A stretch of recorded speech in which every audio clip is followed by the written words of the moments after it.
So this is the first part of the question number 30 from 2023 midterm evening session paper, and this question comes under the topic file handling in Python. So in this particular question it has been asked what do you understand by pickling and unpickling of files in Python. तो अगर मैं in short में बात करूं तो pickling क्या है आपका किसी ऑब्जेक्ट को कन्वर्ट करना इनटू स्ट्रीम ऑफ बाइट्स के अंदर, एंड अनपिकलिंग क्या हो गया इसका reverse process. Now let's take at the look at the pickling and unpickling in Python. तो पिकलिंग जिसको आल्सो नोन एज सीरियलाइजेशन क्या है आपकी प्रोसेस है ट्रांसफॉर्मिंग डाटा और object in memory to a stream of bytes.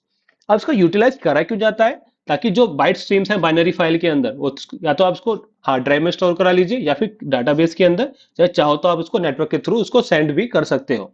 On the other unpickling क्या हो गई आपकी unpickling is the inverse of the pickling process. Okay यानी क्या कर रहे हो आप बाइट स्ट्रीम को कन्वर्ट कर रहे हो पाइथन ऑब्जेक्ट के अंदर. अगर मैं पाइथन की बात करूं तो पाइथन के अंदर पिकल मॉड्यूल यूज किया जाता है आपका फॉर पिकलिंग एंड अनपिकलिंग. तो पिकलिंग के लिए क्या हो गया आपका यानी कि converting from object into data byte क्या है आपके पास है फंक्शन डंप, और अनपिकलिंग के लिए क्या है आपके पास load function. Okay I hope you got an idea कि पिकलिंग और अनपिकलिंग होता क्या है. Now based on the similar concept we have a practice question for you. You need to answer this one in comment box. What will be the right answer for this one?